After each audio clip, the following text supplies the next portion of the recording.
Welcome to this World Space Week event, Women in Australia's Space Industry, brought to you by the Australian National University and its Institute for Space, or ANU InSpace team. It's all part of a series of fantastic virtual events that they're bringing you over the next 2 weeks in honour of World Space Week. My name is Natasha Mitchell. I am a science journalist and presenter of Science Friction at ABC Radio National. I'm part of the ABC Science team. I am so thrilled to be here for the next hour with this fantastic panel. I also would like to acknowledge that we are on Aboriginal land. In my case, it's the land of the Wurundjeri people of the Kulin Nation. They have maintained a sophisticated relationship with the wider cosmos and our planet's place in it for millennia before this present moment, something to embrace and cherish and celebrate.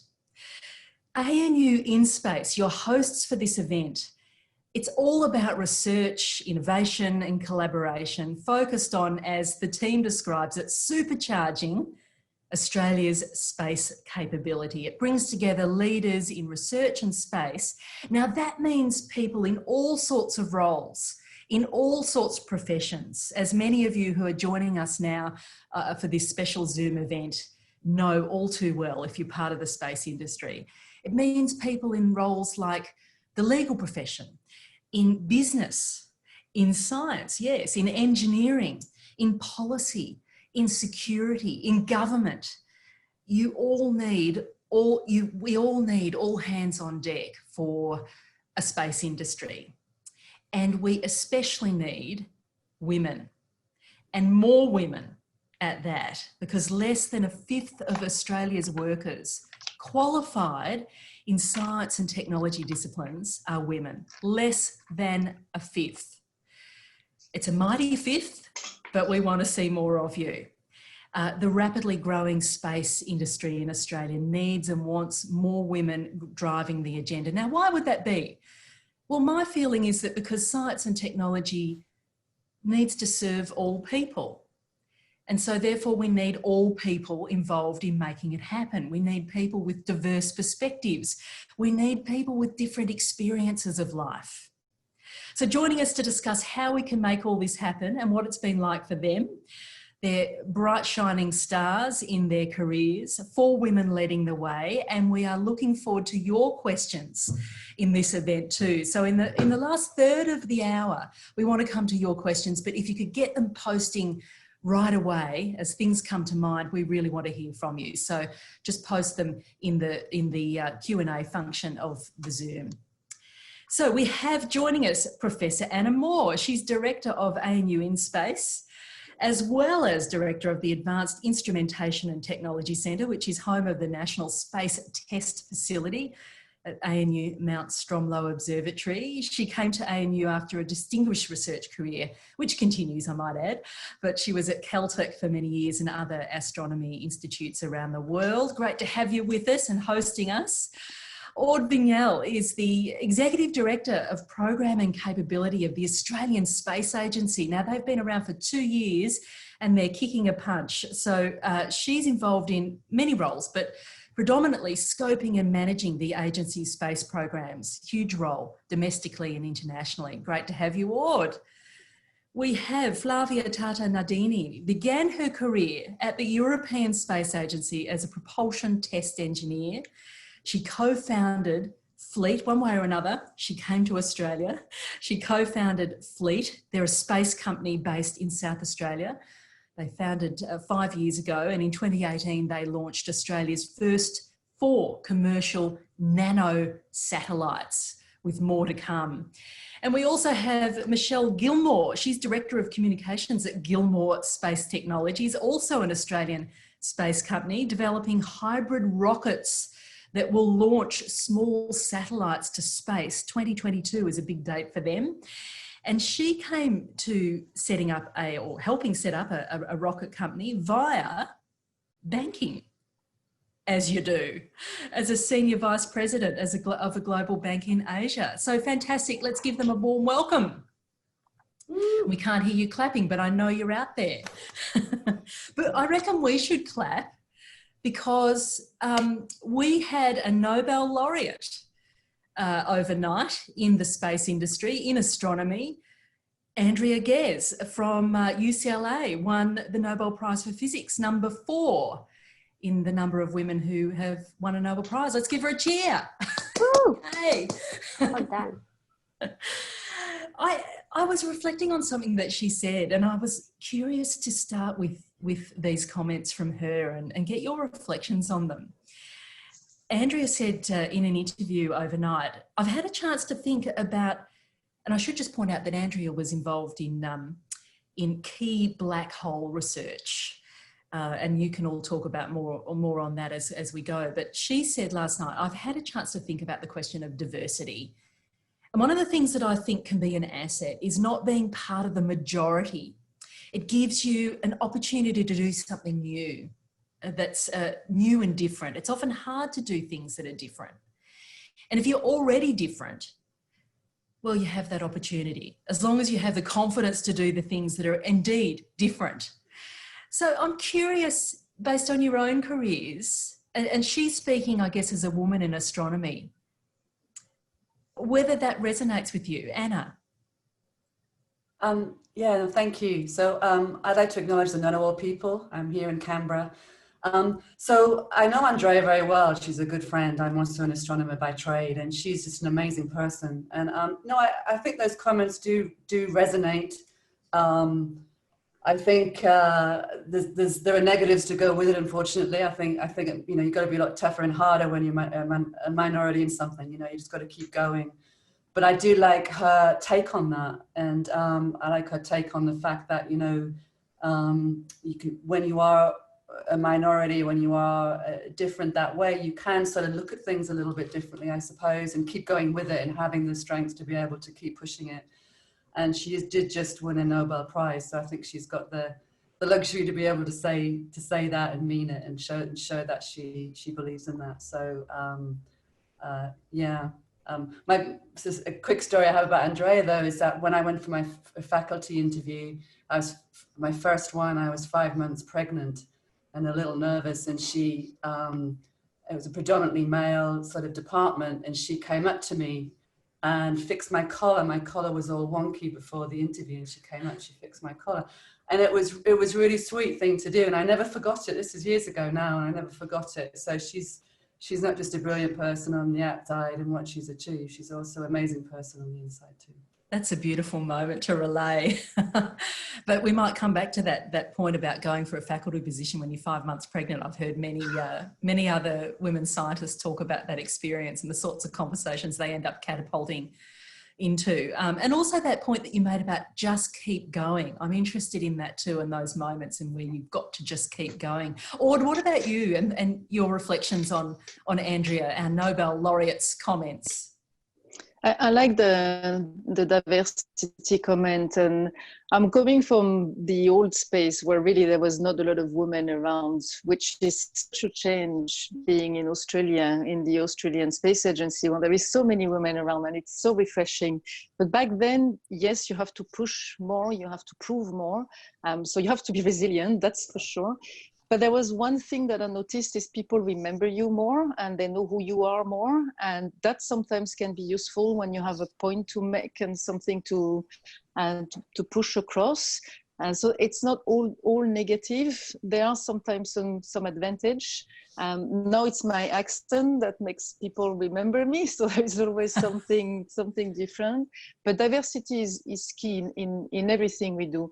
You know, you need to have so many different point of views to make bigger things, and space is a big thing to make.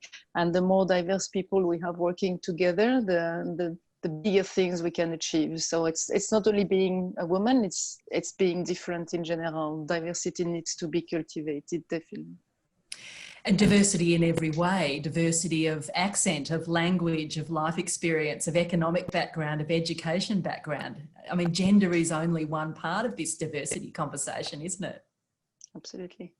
Well, I was interested in the point that you said about having to prove yourself. We might come back to that. Michelle, what about you and your reflections on Andrea's comment about, well, when you're different to begin with, perhaps you can take risks. I think that's a provocative statement because it could go either way, couldn't it? I think, look, if you're talking about being innovative is about thinking and doing something that's different. So, you know, you need diversity to have innovation. So, for example, for our company, our founders are actually not engineers. And we looked at a problem that was very common in the engineering and rocket world, hybrid propulsion. Like, you know, everyone's been there and done that. And here we are looking at it from a different angle, right? From actually no engineering background, which was probably a blessing in disguise, and just looked at things and said, look, there's opportunity here, there, have we tried this? Have we not tried that? And because we didn't know any better, we did things differently, right? So that was a different perspective. That's the diversity from being outside the industry. And it's the same thing for women. I mean, you know, if you think of everybody being in a bell curve, right? If you only have men, you're only looking at 50% of the population. You're only getting the best from that 50% of the population. What about the other 50%, right? You're totally, you know, missing out on that end of it. So, yeah, I think being different is a requirement for being innovative.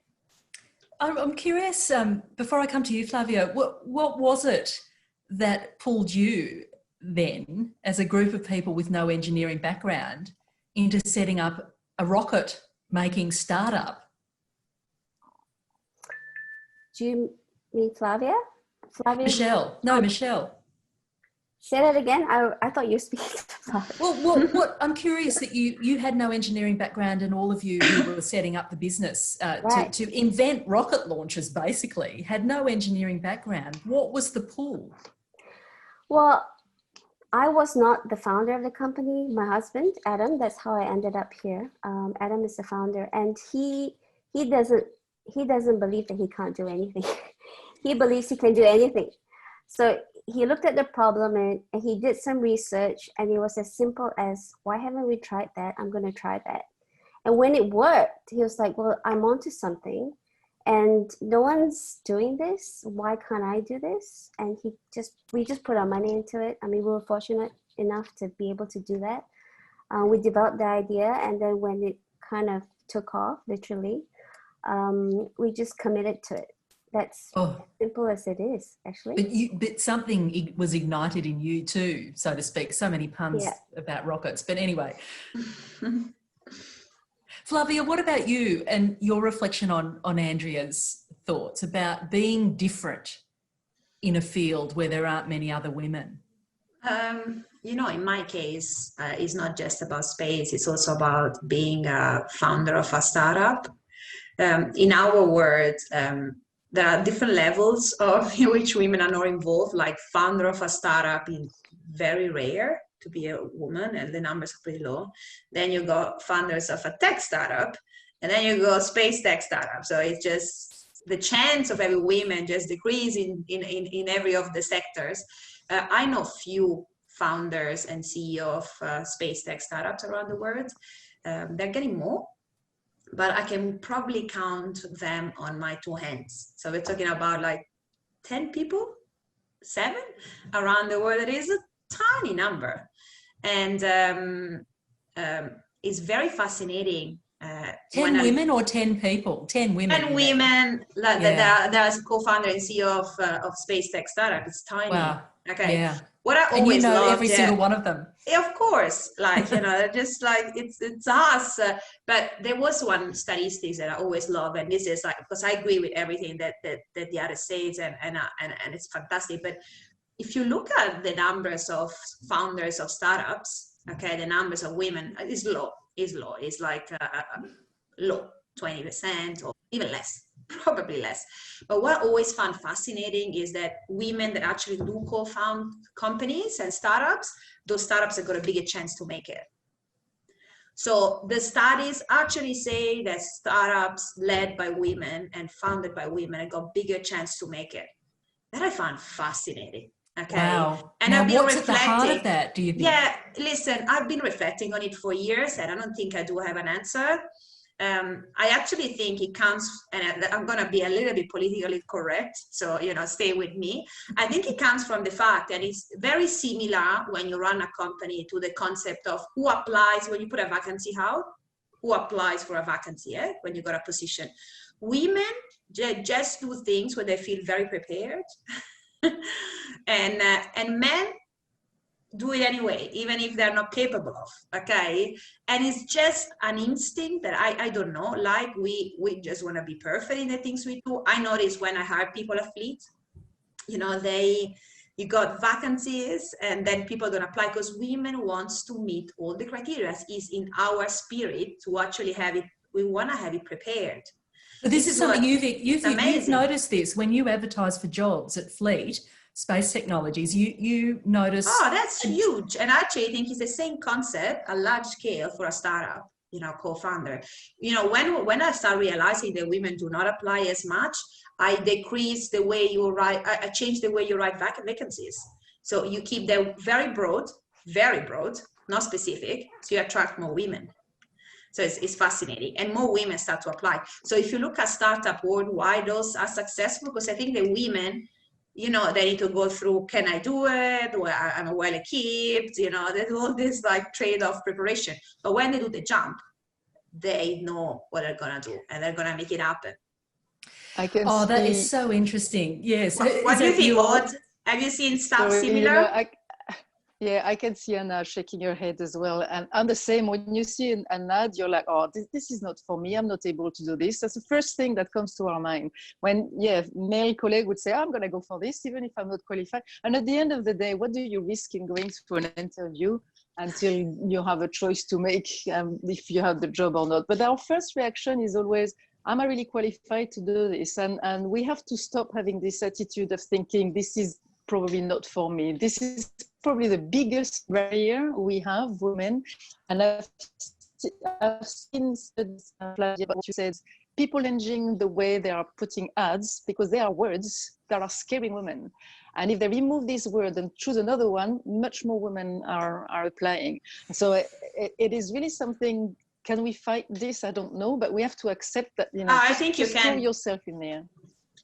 You can fight it, but I always wonder, Natasha, to answer your question, why is really that? You know, why women don't just jump at things? And I think it's powerful. Like, it's powerful because for us it's not gender, it's preparation. If we are good at things, we're gonna do them. And I think that's all, right? Very interesting. Anna, you've been nodding your head and raising your eyebrows and grinning all the way through this. And I think we've got to something, I mean, we've gone pretty deep really fast. Here I was, one of your foundation stories, and I just think you've got right to the heart of a really significant issue that a lot of us, women in technological roles, we are perfectionists. And sometimes we can hold ourselves back, but it's not just about women, it's about the systems that we enter too. And I'm really struck by the fact that as young girls, there's plenty of spruiking that goes on to get young girls into the sciences and the technological sectors, engineering, maths, medicine. You know, there's plenty of marketing and promoting and pushing girls through, but it's as much about the culture that they land in. You know, you can pull them in, but then what's the environment? What's the culture? What's the work environment that they're landing in? Do they see themselves reflected back at them? And Anna, I'm wondering about your reflections of that, particularly as, you know, you're a parent, a number of you in the panel here are parents, I think possibly at least 3 of you. You know, this is an interesting conversation to have, isn't it? Push the girls in and then what do they find? Yeah, so I'm a director of 2 institutes because, you know, one's not enough. But one of them has a historical low number of women in the institute. The other one is brand new, InSpace itself, and it's already got a 75% gender diversity. Like 75% of InSpace, that institute, is women. And I only started it 2 years ago, and it was easy. It was easy to get that. Whereas I struggle a little bit more on the older style system for various reasons, you know, where there's not as much attrition and things like this. But I do also think it's to do with having to change the culture as well, you know, and it's, so everything from, so what we found is that some job ads, when you read them, I mean, they're very, it's not a men versus women here, it's a style of personality they're written for, if that makes sense, which predominantly comes from the male of the species, but a certain type of personality. Talk about that more, because I think this is very interesting. For that, right? Because they don't have that sort of, what's the phrase, peacock personality, right?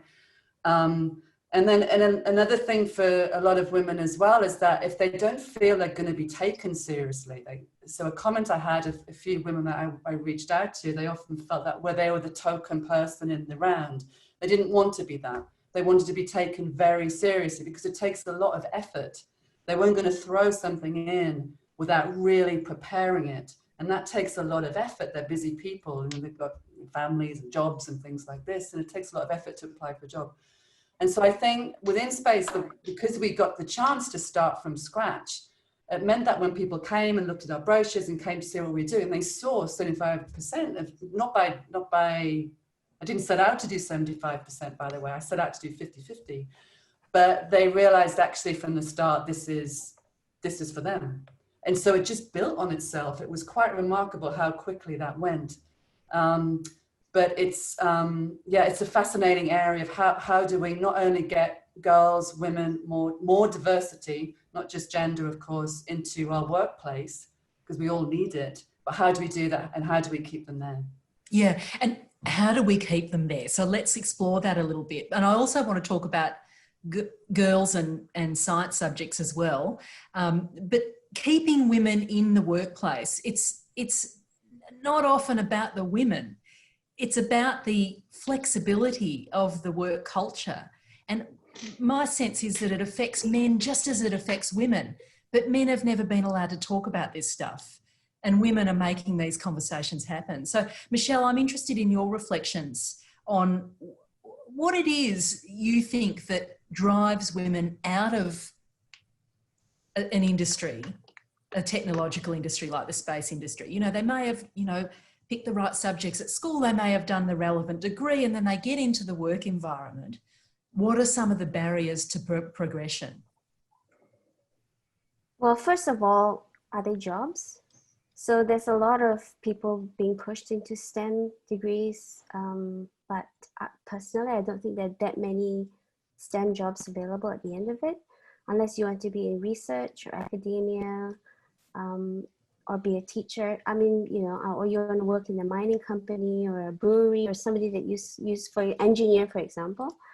There are not that many options. So I think, if there is going to be a push for more women or children to get into STEM, we need to be working very hard to make sure that there are jobs available for these people that are worthwhile and that are needed as well. So, I mean, Flavia, you probably had the same problem. I mean, we're a startup, and sometimes it's very frustrating, to even get the attention or the help that, not anymore, perhaps, things are changing, but especially at the early years, it's very hard to get help to start a new business in a new area. So space is new for Australia, or at least new space is new for Australia. And it would have been, if for example, the space agency was formed even a year earlier, I mean, how many more companies would we have today for these people to join? Better levers and incentives for startups and businesses. Many women want to start businesses and they don't necessarily say, well, I'm going to start a science and technology related business. So we're all really logical people. As what Flavia said, we're all perfectionists. We all think before we leap very much. So for women, they will look at the degrees that they have on offer and they're like, what do I have at the end of this degree, right? What's this waiting for me? And if there are no options, they won't get into it. I mean, not everybody wants to be in research or to be in academia, for example, and they're guaranteed lots of jobs in there. And there's very little, I guess, people won't criticize you or think badly of you if you're an academic or if you're a researcher. But they may, if you're an engineer in some societies, for example. From where I came from, there are even fewer women engineers. So I came from Singapore before this, and lots of smart people. So they think getting into engineering is great because it shows that you're smart.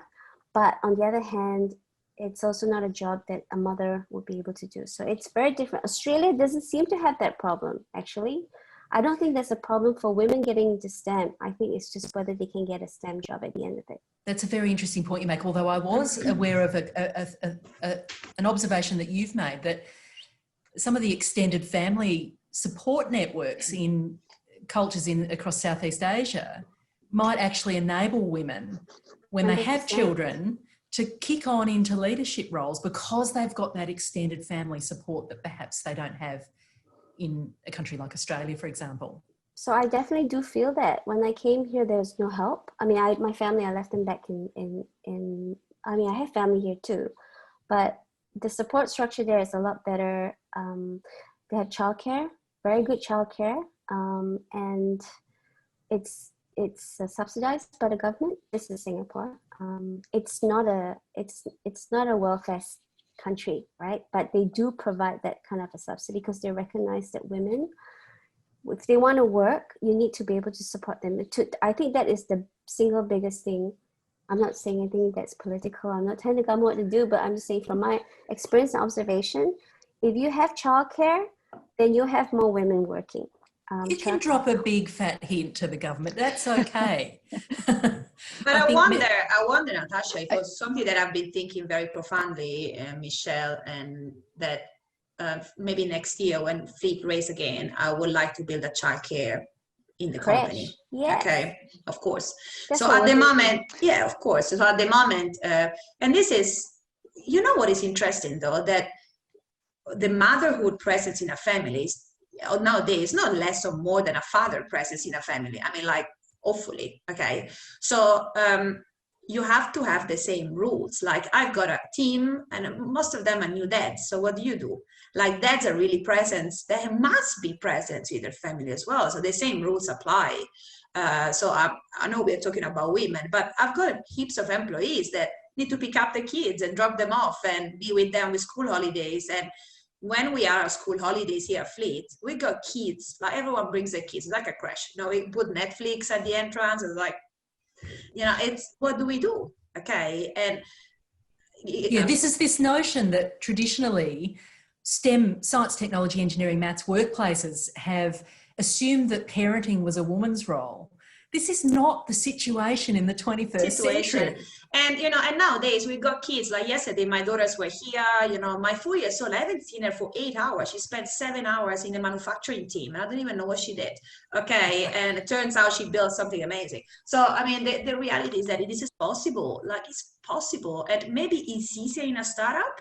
And it's easier for us to let people working from home and, you know, come here and all their own arrangements.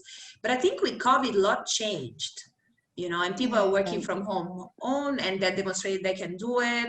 So I think it's been a good shift in mentality to support women in a sense in some countries, in others, not really. Like, you know, because, you know, you need to be stuck at home and with the kids, and what do you do? So it's a big topic, but if I can echo a few things that you both said on this, you compare with Singapore, I compare with France. I was pregnant with twins in the same time of my sister who was in France, and we were comparing the help we were getting, and Australia was definitely not the place where I should have had twins and my third kids, because there is no help at all, and the cost of the childcare is just prohibitive. So that's definitely something that is difficult, as you say, for women to stay in the job that they have, because at some point you have to make a choice whether or not it's better to go back home and take care of your kids, or having all your wages going into childcare. That's one thing. It's not just about childcare, is it?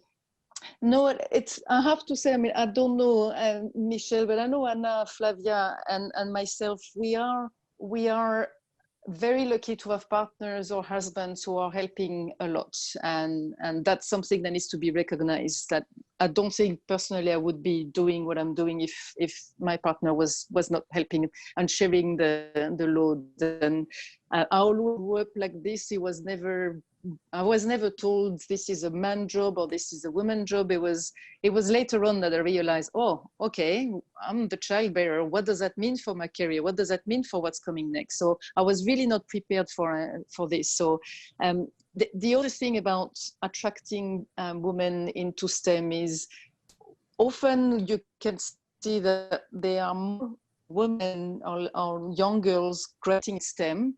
But then when you go to work, the percentage drops a lot. And I think it's because, especially for me, there was no woman example around me of being rocket scientist or working in STEM. I really hope that events like this tonight can show that, you know, it's all right to be a woman, it's all right to be a mother, and you can have a STEM career. And I think these examples for me are very, very important. And that's what I missed when I was young. I realized there was something strange, and I will all remember spent 10 years at the European Space Agency. I was in a test center. Someone came through the corridor, saw me, threw a paper on my desk and said, could you fax that for me, please? Yeah, I'm going to fax that for you, but you know, I'm not a PA, I'm an engineer like you. And the guy was surprised and he apologized. He didn't really want to offend me. He was just not used to see women in that test center not being a secretary. So this example things around you is very, very important. And yeah, that's what we're trying to show. Role models, I'm going to come to Anna on that, but what did compel you to become a propulsion engineer? It's a long story. So DNA, space is in my DNA. I'm very lucky and very spoiled. I grew up with a European launcher, Ariane, that's my big sister. So I went to French Guiana to see the first launch of Ariane. And when you are 10 years old and you see that rocket taking off and the noise it makes vibrating in your stomach, you're really like, I like that. I think that's what I want to do. That was the first thing. But the other thing is I'm very curious and I love a lot of things. And space offers you so many disciplines. It's not only propulsion, it's thermodynamic, it's behavioral, mental, how you're gonna cope with isolation, it's radiation, is health, it's system, it's putting everything together. And it's a lot of problem solving. And I think that's what attracts me so much in space is that you may be not an expert into one thing, you can choose to be, but you can have a good understanding of a lot of things. And that makes us so much able to do so many different things and so good problem solver. And I think space for me is a bug. You catch it, and once you catch it, that's it. You can't do anything else than that. And to Michelle comments about, I want to do a study, a degree that will make me find a job. I remember a discussion I had with Flavia a long time ago. And I think you said exactly this, Flavia. I said, I was in Australia, it's a bit like me. I was in Australia, I wanted to do space, there was no space, so I decided to create my own company in space. And that's the kind of behavior we should have. Same for me, 20 years here, why we don't have a space agency, and everything I did for 18 years was writing paper, going to bother ministers and say, we need a space agency in Australia. So if the job is not there, just create it and make them. Create the job. I think that's the yes, you message. Pushed very hard over very many years for an Australian space agency. So just briefly before I come to Anna, what did it feel like 2 years ago when that space agency opened its doors for the first time? I was in tears. I was in tears of joy. It was really, it was unbelievable because I think a couple of months before, all the space community has been working so hard to make that happen. And Nana was in the ERG group, and so were you, Flavia. I think a couple of months before it was announced, there was a vibe that we were thinking it's not going to happen. And if it doesn't happen now, it will never happen. So having that announcement at ISC in Adelaide, there was a lot of people in tears and a lot of people dancing everywhere. So one of the highlights of being in Australia. Yeah, we seem blessed. And thank you so much. I can see that you're posting your questions to the audience that's joined us from far and wide. I'm going to get to those in just a minute. But Anna, this idea, I mean, you were also fundamental to the foundation of an Australian space agency on the expert committee that made it happen, that made it form. very exciting time. But this idea of you cannot be what you can't see, you've had interesting conversations with your kids about this, haven't you? They've kind of flipped the stereotype, which I love. Tell that story.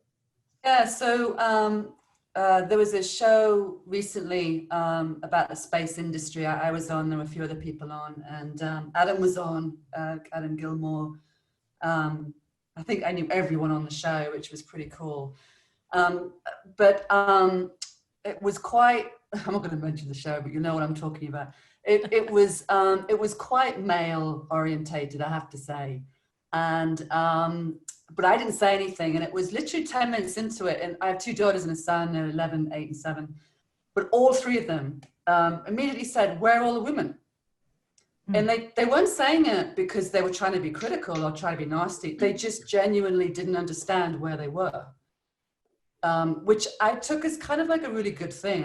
Maybe the younger generation now is clearly different to when I was young, but they have certain expectations to see more diversity than what I was assuming. Do you know what I mean? Like, it was really sort of heartening in a way to hear them turn around, and you know, I'm sure they would say, "Where's my mum?" But actually it was, "Where are the women? I want to hear the women," because they were used to seeing that. They've seen my InSpace team. They've seen, you know, I'm always talking to them about what Flavia's doing, and they know Ord, and so to them that's totally normal.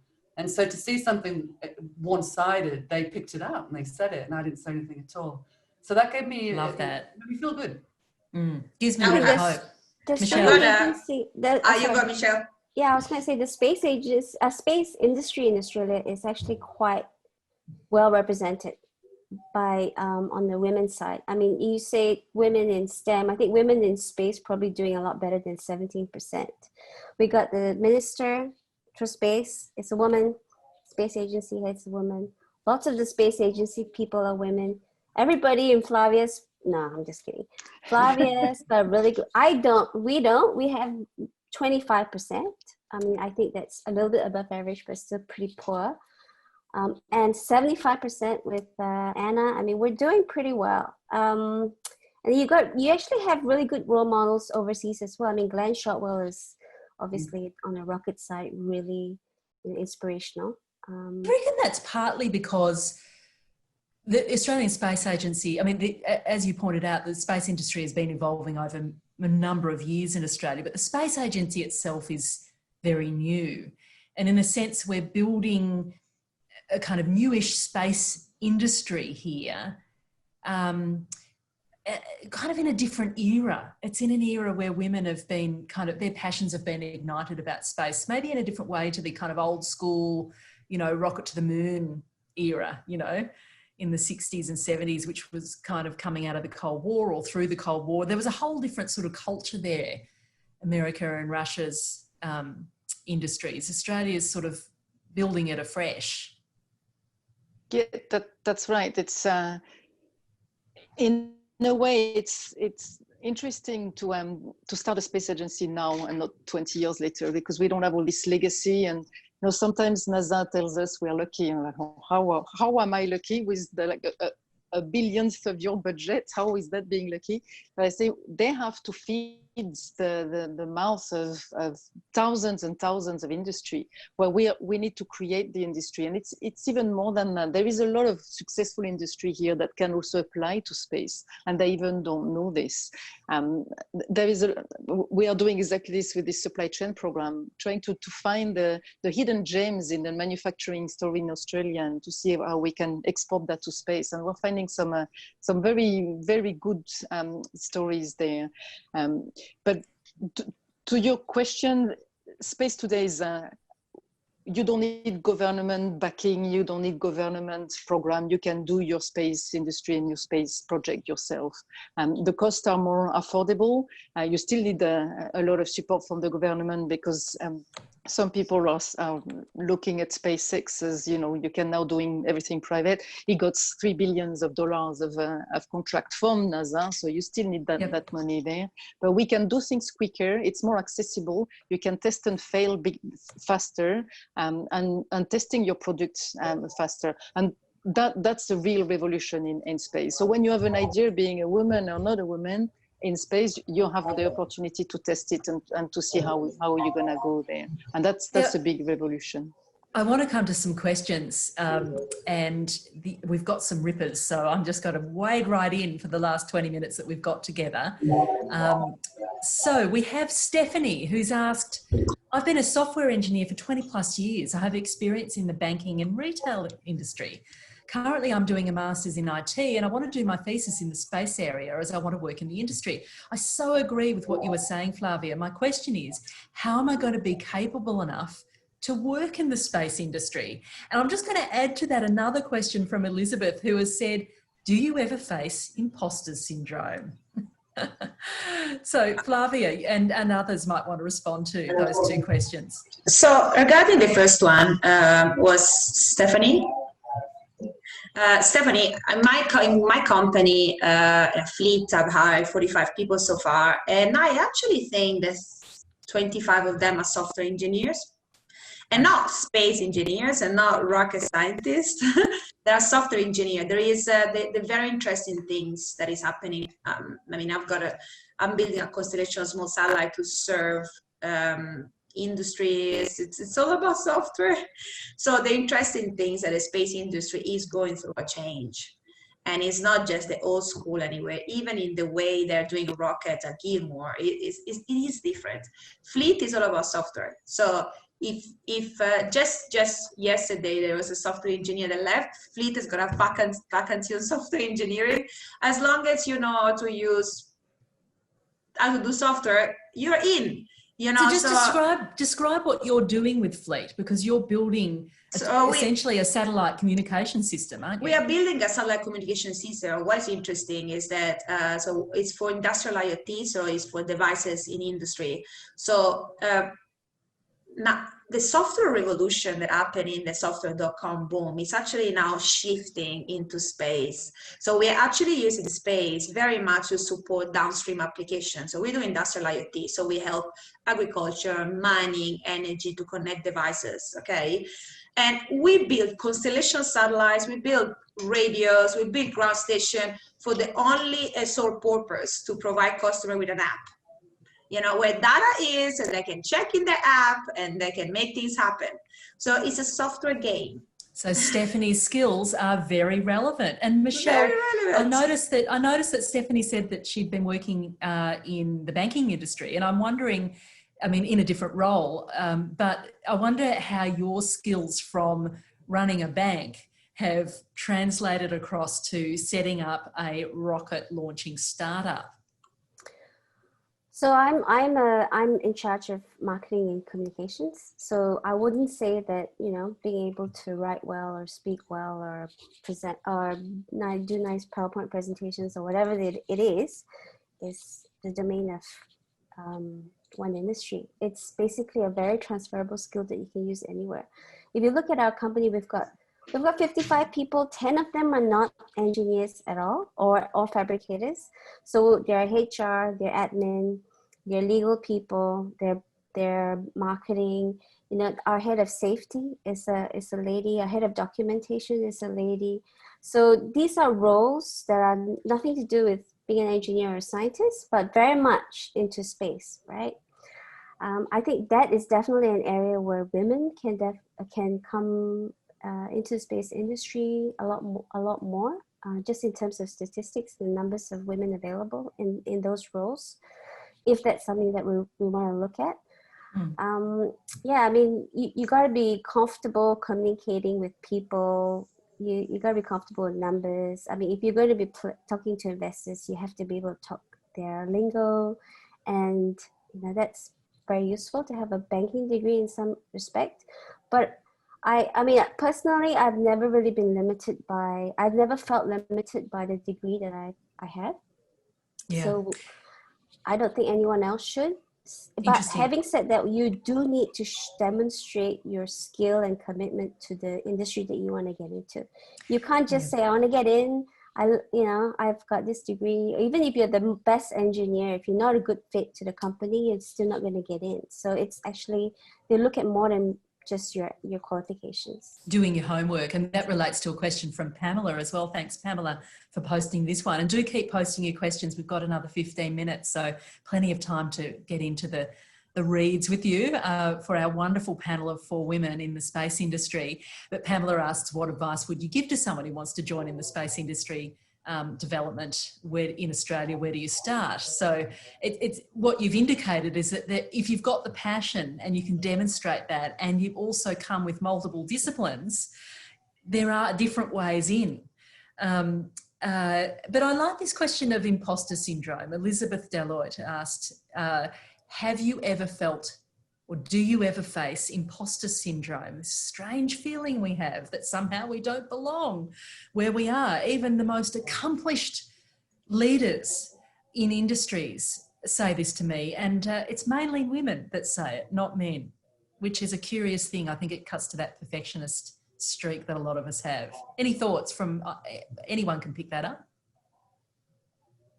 I can start on that one, and that's, sorry, Anna, that a small story as well, but having kids doing their study in Australia, the news that you do when you're in kiddies to make you feel comfortable talking to people. And in the study we do in France, before you talk, you need to be 150% sure about what you're about to say. So the imposter syndrome, I had that a lot here. Everybody around me was talking so comfortably and with a lot of insurance, and I was always thinking, oh, maybe they're right. Until one day I realized that people were not right, and I knew the answer to this, and I realized that I should have talked like 10 years ago. So yeah, the imposter syndrome, even today I still have it, but I'm pushing myself, say, just say it, even if it's not right. That's all right to be wrong. I guess we have to accept that and stop being perfectionist all the time. So I agree, imposter syndrome, personally, I still have that. And I think I will always have it.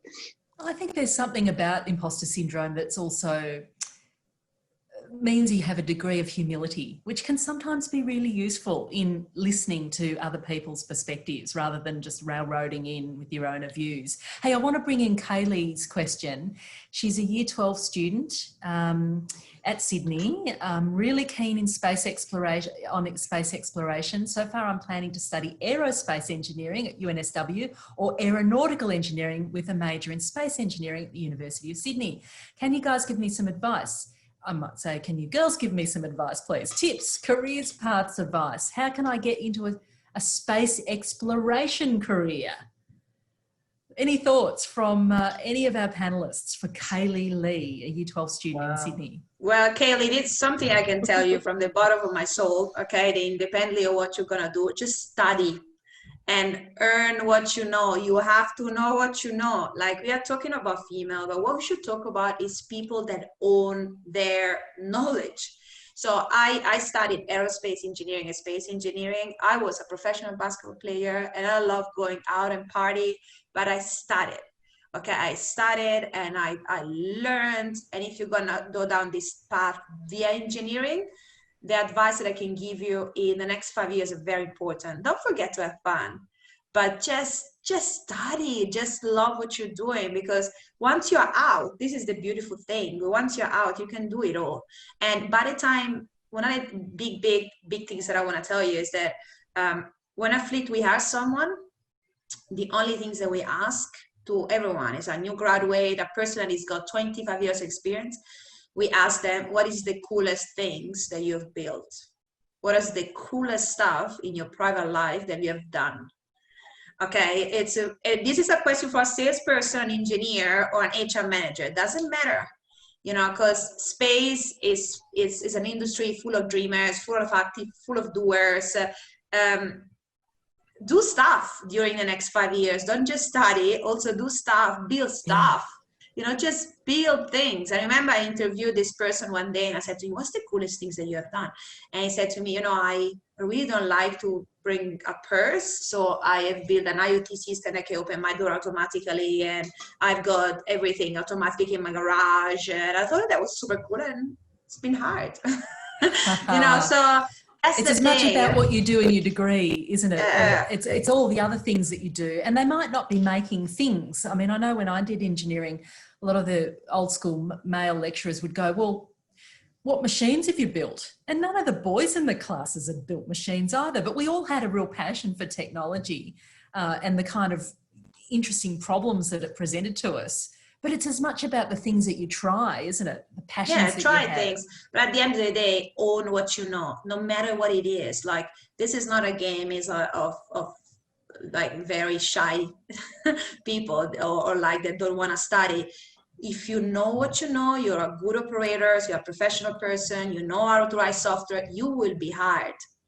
Don't worry about that, because between Fleet and Gilmore, if we are lucky enough and good enough, in the next 5 years, we'll hire thousands of people. So there is not going to be a lack of job. There's just going to be a lack of good people that study a lot. So just study, please, as fast as you can. Here we've got one from Bella. She's in year 10. Hi, Bella. Thanks for joining us. I really want to become an astrophysicist and study black holes when I'm older. What are some of the things I can do to help me achieve that goal? I'm going to tack another question on to Bella's question, and that's from Bronwyn. When will an Australian woman be involved in as an astronaut? When will we see an Australian woman astronaut launch?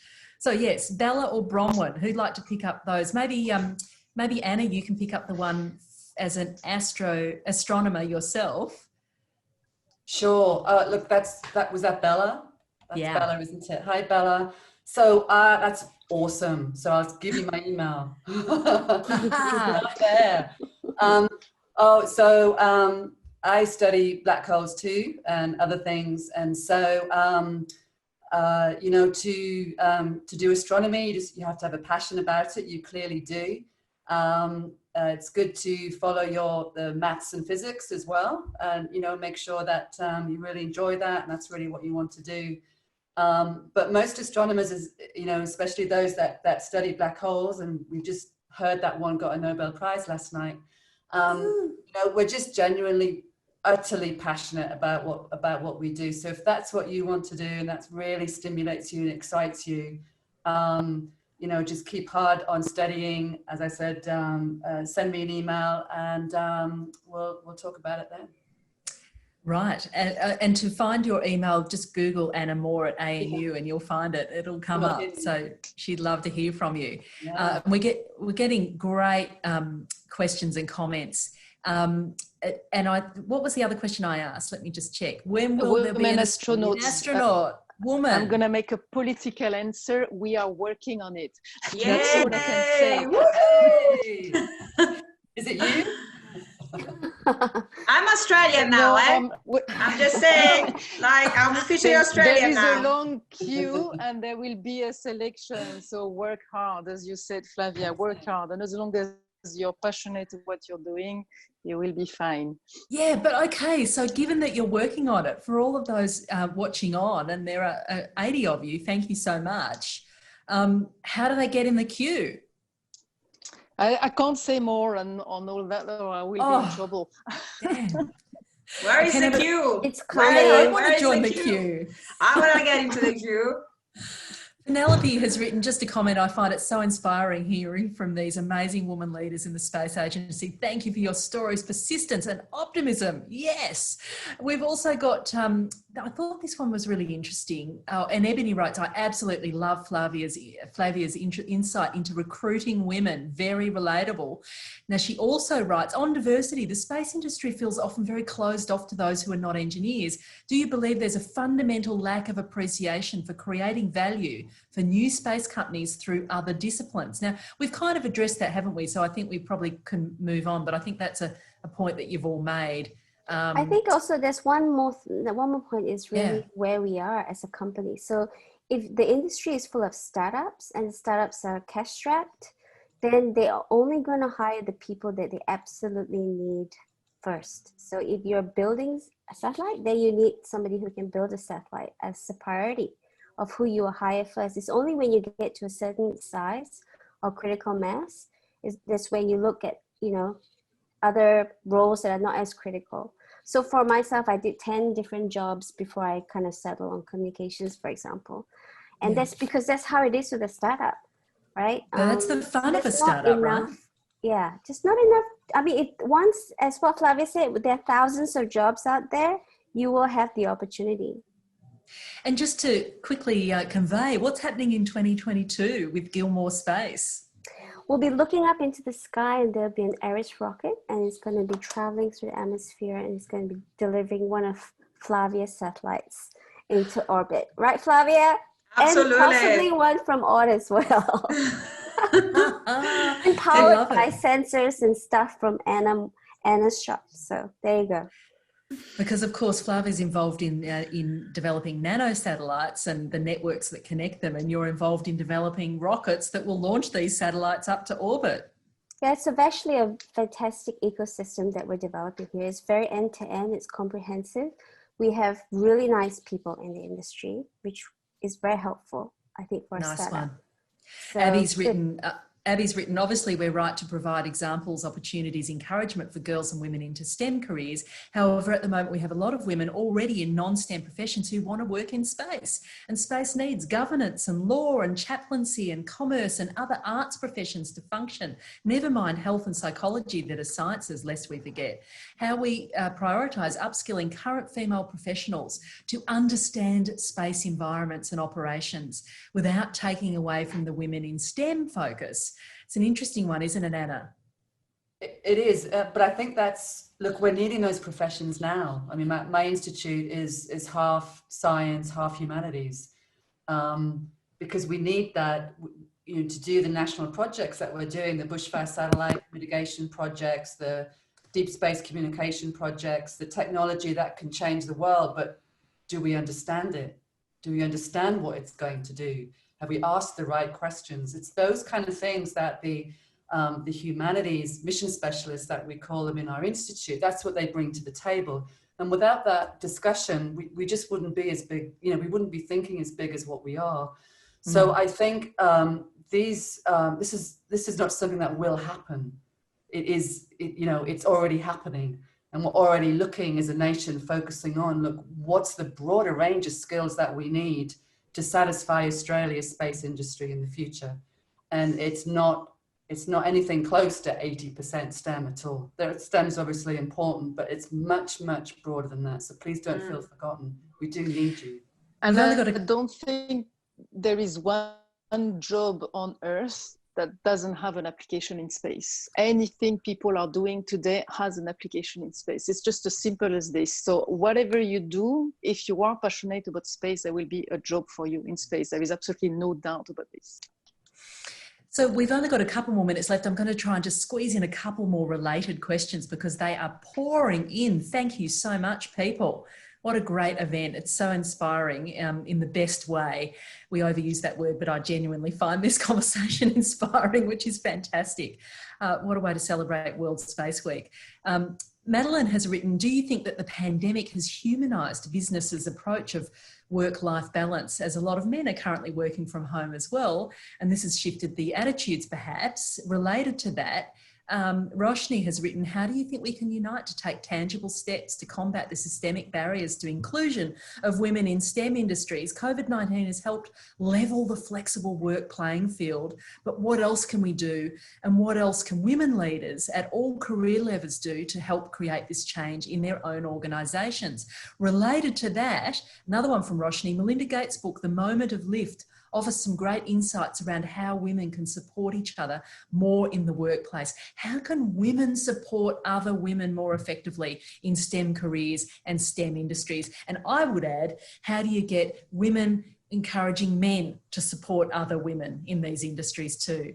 Anyone want to pick up any of those threads just in the last minute that we've got? I'd like to, very quick, it's important for women like us and others to be in those positions of where others can see that we've made it, that we can do it. I agree with Ord. When I was first starting, I'm older than Ord, but when I was first starting, there was no one. I mean, there was really no one to look up to. We have to have that, right? Having said that, if you want to change an organization that's mostly one majority, you've got to change the majority. You've got to change them by just 1%, that's all.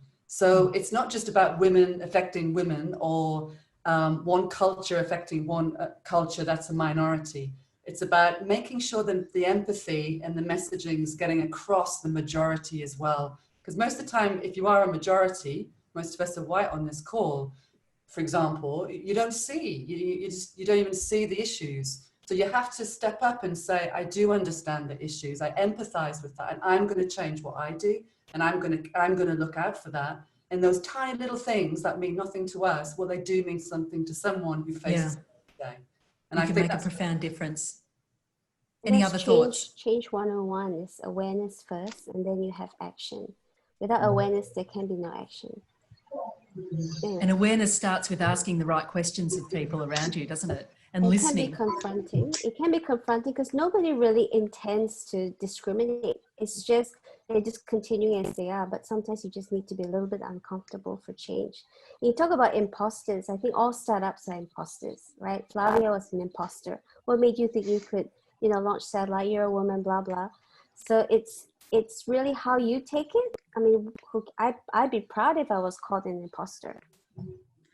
Yeah. Something that I want to say, and you're right, Michelle, something I want to say to all the people that listen to us, my entire life, from school to studying to being a CEO to working, I never had a problem because I was a woman. It was just a plus. I never had a moment, okay, in which I thought, this is going to be hard because I'm a woman. It's all in our mind, okay? Mm-hmm. So the changes is within. I never had a problem, or because probably I'm younger than you, so generation has changed, but I never had it, okay? And actually now I'm in a period in which, so how we make it happen, I think leaders needs to be women, because the change and opportunity also come from leaders. And the things that I was telling about recruitment techniques is very, very important. There's another one that I need to say, okay, women do not ask for big salaries, give women big salaries, okay, because they do not ask for big salaries. And if they got big salaries, they can pay good childcare. They're not gonna ask the same salary of a man. So as a leader, you need to give it to them, okay? It's very important. I wholly endorse giving women big salaries. Big salaries. We all do. So it's good. It's been absolutely, look, there's a whole hour where we could talk about the fact that it's not just about, I would argue that it's not just about change within, it is about societal change as well. And women can drive that societal change, but it takes men to be part of that too. So if you're watching on and you're a male colleague in the space industry, this is a conversation as much for you as the women that you're seeing here today who are leading the charge in the Australian space industry. Let's thank, and I'm going to imagine that you're virtually clapping out there in the wide universe, somewhere in the cosmos, Michelle Gilmore of Gilmore Space Technologies, Professor Anna Moore, Director of the ANU Institute for Space, Flavia Tata Nadi, Co-founder and CEO of Fleet Space Technologies, and Ord Vignelles, Executive Director of the Australian Space Agency, no less. Thank you so much for joining me, all four of you. Thank you for having us. Have a wonderful World Space Week, and you watching on can be part of more events brought to you by the ANU InSpace team via the ANU and the ANU's Institute for Space. They have more virtual events coming up over the 2 weeks that makes up World Space Week, including on sustainable fuels, helping bushfire managers from space, both vital challenges for Australia, and also the space environment. You just have to Google ANU and World Space Week and they'll come up and you can register and be part of those. Thank you so much for your terrific questions, particularly to the high school students. Do take Anna Moore up on the challenge of finding her email and sending her an email. But I know that all of the participants, Michelle, Ord and Flavia, would be probably delighted to hear from you as well if you're in high school or you're at university, or indeed you're in a professional career and you're really angling to pursue a passion for joining the space industry. I'm Natasha Mitchell. Thank you so much for joining us. Good night.